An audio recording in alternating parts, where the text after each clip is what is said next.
خوبصورت محفل سجائی.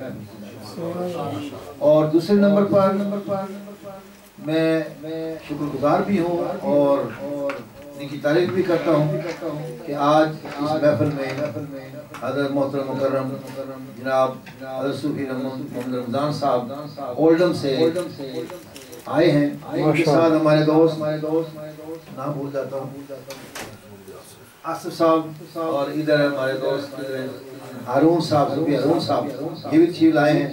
یہ ان کی محبتیں ہیں جو اللہ اور اللہ کے رسول کی رضا کی خاطر, ورنہ بندہ تو اس قابل نہیں, لیکن یہ ان کی محبت ہے. اللہ ان کا آنند فرمائے. اور جتنے بھی سنگی ہیں ماشاءاللہ ریگولر آتے ہیں, اللہ سب کے درجات بلند فرمائے.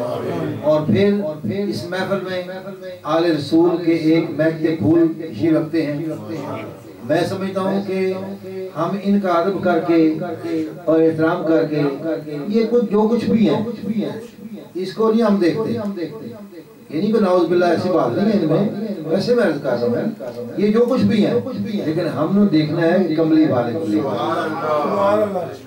حضرت سعد رضی اللہ تعالیٰ عنہ صحابی تھے, تو آپ نے فرمایا, نبی پاک صلی اللہ علیہ وسلم نے فرمایا کہ جاؤ فلانے گھر میں اور ان سے جا کے رشتہ مانگو. آپ اندازہ کریں کہ ہمارے اتنا معیوب سمجھا جاتا ہے, ہمارے ہاں بڑا معیوب سمجھا جاتا ہے, لیکن وہ اللہ کے نبی کے عجیب نرالے ان کے کام تھے. کیوں کہ وہ ایسی ذات ہے کہ ان کی مثل کوئی ہو ہی نہیں سکتا. ان کی مثل نہ کوئی بول سکتا ہے, نہ کہہ سکتا ہے, نہ سوچ سکتا ہے, نہ کوئی ایسا کام کر سکتا ہے. میرے اندر وہ ایک سمندر مار رہا ٹھاٹھے بولنے کے لیے, لیکن ٹائم بہت شورٹ ہے, میں ادھر نہیں جاؤں گا. صرف میں ایک عرض کرنا چاہتا ہوں کہ آپ نے فرمایا اے سعد جاؤ فلاں گھر میں جا کے وہاں سے رشتہ مانگو. اب جب رشتہ مانگنے گئے تو باپ سے بات کی اور لڑکی کے باپ نے کہا یار دیکھ تو صحیح ہماری بیٹی کو جا. ابھی یہ وہ باتیں ہو رہی تھی. واہ سبحان اللہ, قربان جائیں اس عورت پر, اس صحابیہ پر. ہماری کئی مائیں بہنیں قربان ان کے ایک پاؤں کے نیچے, جس کا اتنا بڑا کردار, اتنی بڑی سوچ. واہ سبحان اللہ. وہ لڑکی باہر آتی ہے, کہتی ہے ابا جان اس چیز کو چھوڑو, یہ غریب ہے یا کالا پلوٹا ہے, جو کچھ بھی ہے, یہ میرے نبی کا صحابی ہے, اور تو اس کو نہ دیکھ, تو دیکھ بھیجا کس نے. نعرہ تکبیر, نعرہ رسالت, نعرہ حیدری. تو ہم تو یہ دیکھتے ہیں کہ نسبت کدھر ہے. اس لیے تو ایسے لوگوں کا احترام کرنا, میں کہتا ہوں نبی کا احترام کرنا. اللہ تعالیٰ ان کا جو سایہ ہم پر قائم رکھے. یہ بڑے بیٹی ناخواں بھی ہیں, محبت بھی کرتے ہیں, اللہ ان کے درجات. باقی رہی بات یہ کہ میرے قبلہ عالم حضرت خواجہ خواجگان غوث زمان مبلغی عالم اسلام صوفی پاس قبلہ عالم حضرت خواجہ خواجگان حضرت خواجہ صوفی محمد اسلم رحمت اللہ, سب کہیں رحمت اللہ. آج ان کا عرس ہو رہا ہے, اور میں قربان جاؤں عاشقوں پر. یہ اللہ کا بندہ اپنے مرشد پر عاشق, اللہ کا عاشق, اللہ کے بندوں کا عاشق حضرت صوفی رمضان صاحب. یہ صرف اس مقصد کے لیے آئے ہیں, آتے ویسے بھی ہیں ذکر میں, اکثر آتے رہتے ہیں, لیکن آج یہ خصوصی طور پر آئے ہیں اور انہوں نے میرے ایمان کو بھی تازہ کیا ہے اور مجھے بھی صوفیزم کا سبق عطا فرمایا ہے. بعض کا بڑے لوگ ہوتے ہیں لیکن وہ کر نہیں سکتے جو ایک چھوٹا بندہ بات کر لیتا ہے. ایک بچہ جو ہوتا ہے اس سے بھی عقل سیکھی جا سکتی ہے. صوفی صاحب تو ماشاءاللہ بہت عظیم بندے ہیں. انہوں نے کہا آج ہم اس لیے آئے ہیں کہ حضرت صاحب کا عرس ہے, تو یہاں ہم محفل کر رہے ہیں اور پاکستان میں عرس ہو. تو کسی نے کیا خوب کہا ہے کہ جلوت کیجئے یا خلوت کیجئے، یا رسول اللہ مجھے اپنے پاس رکھا کیجئے، مجھے اپنے پاس رکھا کیجئے، پھر مسیحائی کا دعویٰ کیجئے، پھر مسیحائی کا دعویٰ کیجئے، پہلے اپنے بیماروں کو تو شفا دیجئے، پہلے اپنے بیماروں کو تو شفا یاب کیجئے، اگر ان کو دل میں لانا ہے، کس کو؟ محبوب پاک صلی اللہ علیہ وسلم کو، وہ میرا بھی محبوب، آپ کا محبوب، اللہ کا بھی محبوب، اندازہ تو کریں آپ، اللہ کہتا ہے میرا محبوب ہے، میں کہتا ہوں میرا محبوب ہے، آپ کہتے ہیں میرے محبوب ہیں، اللہ نے ایسی ذات بنائی ہے، اللہ کا بھی محبوب ہے، ہمارا بھی محبوب ہے، ہر چیز کا محبوب ہے، اگر ان کو دل میں لانا ہے، اگر ان کو دل میں لانا ہے، اپنے کعبہ دل کو مدینہ کی، اپنے کعبہ دل کو مدینہ کی، سبحان اللہ۔ کسی کہنے والے نے کیا باتیں عجیب بات کی، پھر وہ فرماتے ہیں کہ اگر تم چاہتے ہو کہ وہ ہمارے دل میں آئیں تو پھر کعبہ دل کو مدینہ کیجیے، سبحان اللہ۔ پھر آگے کیا فرماتے ہیں کہ اگر عقل و دانائی، شعور، سدھ بدھ سیکھنا چاہتے ہو تو ان کے دیوانوں سے سیکھیے، تو میرے قبلہ عالم رحمت اللہ علیہ کا آج عرس مبارک ہے، اور عرس ہوتا کیا ہے؟ میں نے لاسٹ ٹائم بات کی تھی، آج پھر دہراتا ہوں، ہمارے اندر کوئی بغض نہیں، میں اپنی ذات کی بات کرتا ہوں، ہمارے اندر کسی کا کوئی بغض نہیں، کوئی بھی اللہ کا بندہ ہو، بلکہ اللہ کا بندہ تو بڑی بات ہے۔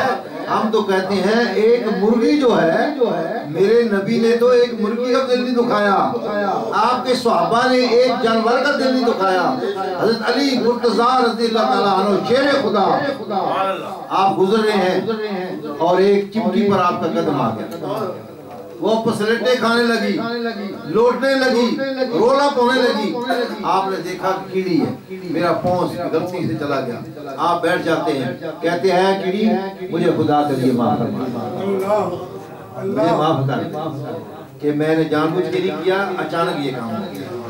واہ سبحان اللہ۔ جب دشمن کے اوپر بیٹھتے ہیں، چھاتی پر بیٹھے ہوئے ہیں، اور دشمن نے سوچا کہ میں درد سے چیخ رہا ہوں، مجھے درد ہو رہا ہے، میری باڈی چورو چور ہو چکی ہے، اور اس نے کم بخت نے آپ کے چہرے انور پر تھوک دیا۔ آپ نے کئی دفعہ سنا ہے، ارے ہم تو صوفیزم کی باتیں کرتے ہیں، اخلاق کی باتیں کرتے ہیں، خدا کی قسم ہمارے اندر تو کوئی چیز ہے ہی نہیں، ہم تو اس قابل ہی نہیں ہیں ان کا نام بھی لے سکے جن کا میں نام لے رہا ہوں، لیکن پھر بھی یہ میرے مرشد کریم کا صدقہ ہے، ان کی اتقاء کرم ہے، آج پھر بھی ان کی محفل سجائے گئے۔ اللہ قبول فرمائے۔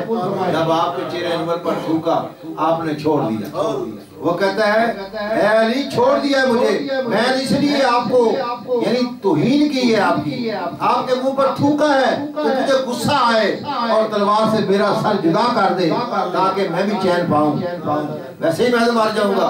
آپ نے فرمایا نہیں، پہلے میں اللہ کے لیے لڑ رہا تھا، اللہ کے رسول کے لیے لڑ رہا تھا، علی تو وہ ہے کہ اپنی مرضی سے کسی کو بھی نہیں تنگ کرتا، یہ ہے صوفی ہے۔ تو عرض کر رہا تھا میں کہ اس ایک ٹی وی پر علماء کرام بیٹھے ہوئے ہیں، ایک فون کرتا ہے، فون کر کے کہتا ہے آپ بڑی بڑی باتیں کر رہے ہیں، اولیاء کرام کا نام لے رہے ہیں، کبھی داتا صاحب کا لیتے ہیں، کبھی خواجہ صاحب کا لیتے ہیں، کبھی فلاں کا لیتے ہیں، کبھی فلاں کا لیتے ہیں، مجھے یہ جواب دو کہ آج بھی کوئی اللہ کا ولی ہے جس کے پاس میں جاؤں؟ اس کیٹیگری کا ولی آج بھی ہے؟ اب وہ جو علماء کرام تھے انہوں نے کوئی جواب نہیں، اس میں کیا حکمت تھی یہ مجھے نہیں پتا، میرا دل کھول گیا، میں نے کہا میں ہوتا تو میں ان کو جواب دیتا۔ سب سے پہلے اس ملک میں ولیوں میں جو میں جانتا ہوں، ہو سکتا ہے اس سے پہلے بھی ہوں، اللہ کا یہ زمانہ ہے، اللہ کا خزانہ ہے، پتہ نہیں کتنے کے لوگ آئے گئے، پر میری معلومات کے مطابق مشہور ترین بات یہ ہے کہ اس ملک میں سب سے پہلے جس نے اس ملک میں قدم رنجہ فرمایا وہ شیخ عالم اور مبلغ اسلام شیخ اعظم اس دور کے جن کو کہتے ہیں پیر صدیق علاؤدین صدیقی مدد اللہ، انہوں نے پہلے قدم رکھا اسلام۔ اگر پیر صدیقی صاحب مدد اللہ اور میرے قبلہ عالم اور شیخ ناظم رحمت اللہ علیہ، یہ تینوں بزرگ آپس میں ایسے تھے، ایک تھے، ان کی ملاقاتیں ہوتی تھی، اور میرے قبلہ عالم نے جو یہاں کام کیا ہے یہ بعد میں سارے اب مشہور ہوئے، میرے قبلہ عالم سب سے پہلے یہاں مشہور ہوئے، آج ان کا عرس ہو رہا ہے، اور جتنے یہ بزرگان دین ہیں ان کا سایہ ہم پر قائم دائم فرمائے۔ اب عرس ہوتا کیا ہے؟ عرس کا مطلب یہ ہے شادی خوشی، کہ اللہ کا کوئی نیک بندہ، وہ کہتے ہیں نا خلفائے راشدین، ارے راشدین کیسے کہتے ہیں؟ سنا ہوا ہے خلفائے راشدین۔ خلفائے راشدین کا مطلب یہ ہوتا ہے کہ جس کا ارشاد قرآن و سنت و نبی کے مطابق، جس کا اٹھنا بیٹھنا نبی کے مطابق ہو۔ تو یہ چار خلفاء جو ہیں خلفاء راشدین، امام حسن حسین، یہ خلفاء راشدین ہیں، اور انہوں نے جو کچھ کیا وہ اللہ کی خاطر کیا۔ تو ان کے فیضان سے مالا مال ہو کے میرے قبلہ رحمت اللہ یہاں آئے، اور خود نہیں آئے، ان کے مرشد نے کہا کہ جاؤ انگلینڈ میں کام کرو۔ کل ہمارے ایک دوست آئے ہوئے تھے، انہوں نے فرمایا کہ صوفی نیف صاحب ہمارے ایک دوست ہیں، لٹن میں ہوتے ہیں، اور وہ کسی اور کے مرید تھے۔ ہمارا ایک سنگی وہاں رہا کرتا تھا، وہ دعوت دیتا آؤ یار ختم پر آؤ، وہ کہتا جاؤ میں خود علم رکھتا ہوں، میں بہت بڑی گدی سے تعلق رکھتا ہوں، مجھے ایسی پیر کی ضرورت نہیں ہے۔ وہ بار بار دعوت دیتے، آخر ایک دن وہ آ ہی گیا، کہتا چل یار میں تیرا پیر تے دیکھا۔